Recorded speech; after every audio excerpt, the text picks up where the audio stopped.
Male pattern baldness is the #1 cause of alopecia, or hair loss in men. As suggested by its more technical name, androgenetic alopecia, the condition results from certain hormones, which are collectively known as androgens, and genes that influence how hair responds to androgens. The primary cause of hair loss in women is also a form of pattern baldness, called female pattern hair loss.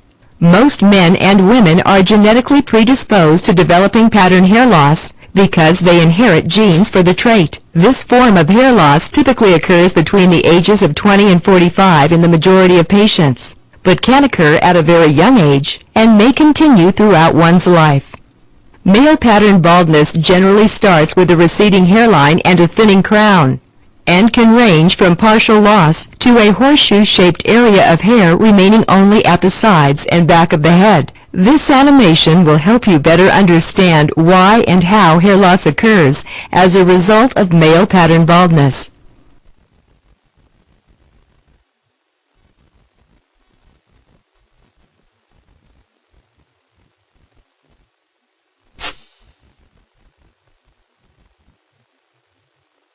A typical hair consists of the shaft, which is the part you can see, and the root, which resides in the hair follicle. The hair shaft is non-living tissue, and only matrix cells in a region at the root surrounding what is known as the dermal papilla grow and divide, gradually pushing the elongating hair outward. The numbers of hairs on a person's head varies by hair type and race, but a typical range is 100,000 to 150,000 hairs on the scalp. Each day, an average of 50 to 100 hairs fall out of hair follicles as part of the normal growth process. Hair that is lost is continually replaced by new hair, which grows in a cycle. When the hair growth cycle is disrupted and more hairs are lost than regenerate, thinning hair and possible baldness result.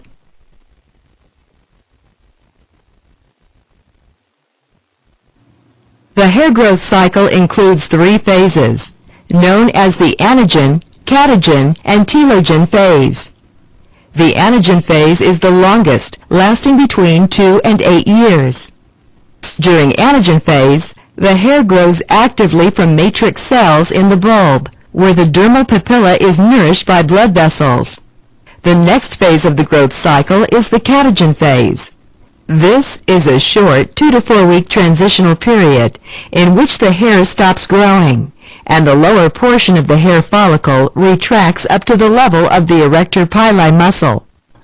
The dermal papilla is pulled until it breaks away and regresses, detaching the upper portion of the follicle from the blood supply. At this point, the hair stops growing. The last phase of the growth cycle, the telogen or resting phase, lasts 2 to 4 months, while the dermal papilla is in a resting state.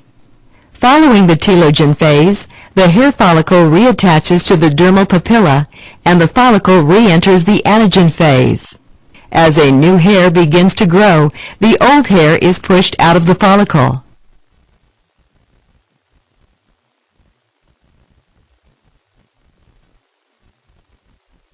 Normally, about 10 to 15% of follicles are in the telogen phase. With the onset of male pattern hair loss, this number can increase to 20% or more. The shift occurs when a type of androgen hormone, dihydrotestosterone, or DHT, binds to hormone receptors on the dermal papillae of hair follicles.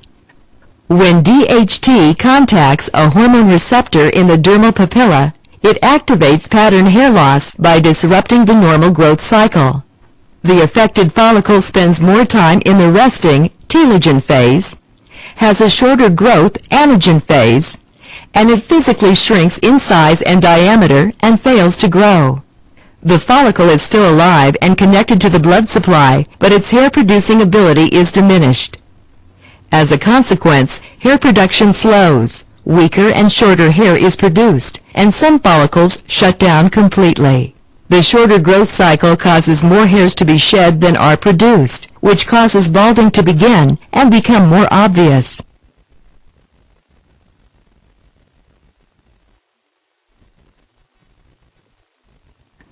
If hair loss is influenced by natural hormones, you may be wondering why some people are more inclined toward male pattern baldness than others. Both men and women produce androgens, and the hormone testosterone is actually a precursor to the female sex hormones, estrogen and progesterone. Testosterone is converted to DHT by an enzyme known as alpha-5 reductase in the hair follicles, adrenal glands, and the male prostate and testes. In addition to the prostate and testes' role in increasing DHT levels, men also have a greater number of androgen receptors in their dermal papillae than women. These factors combine to make this form of hair loss more common and more severe among men. The reason the amount of hair loss is not equal among men is because those with a genetic predisposition for male pattern baldness have a greater number of androgen receptors for DHT to contact.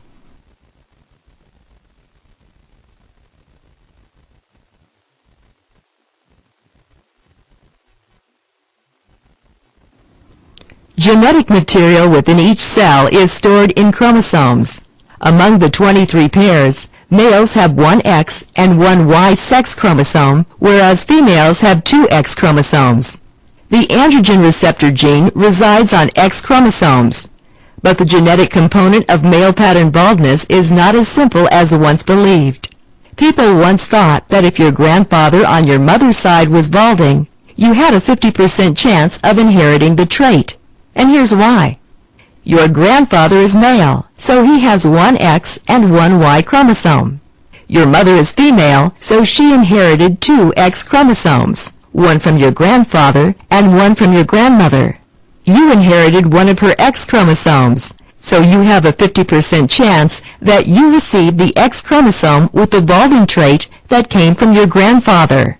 However, more recent evidence suggests that a variety of genetic and environmental factors may be involved. A person whose father is bald is also very likely to lose their hair, and the genetic component for this is not completely understood.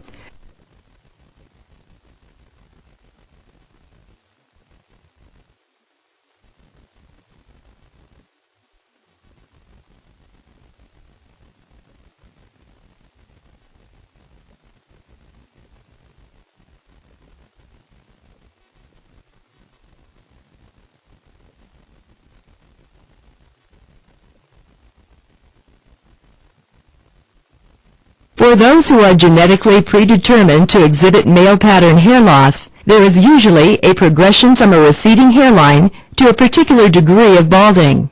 This process depends on where hair follicles are more susceptible to balding on an individual's scalp. A tool known as the Hamilton-Norwood scale helps classify the different ways male pattern baldness occurs, and it gives a relative measure of the degree of hair loss. Hair loss is divided into 7 different categories.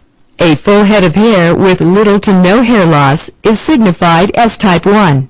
Complete loss of hair along the front and crown, where only a small ring remains around the sides and back of the head, is signified as type 7.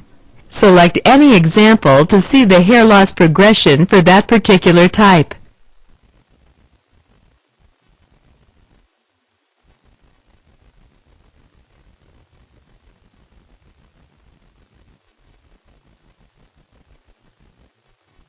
Some men prefer to conceal, stop, or even reverse hair loss due to male pattern baldness. Fortunately, effective options for disguising or restoring lost hair exist today. These treatments fall into 3 broad categories: surgical treatments, prescription medications, and cosmetic treatments. Beware that a variety of over-the-counter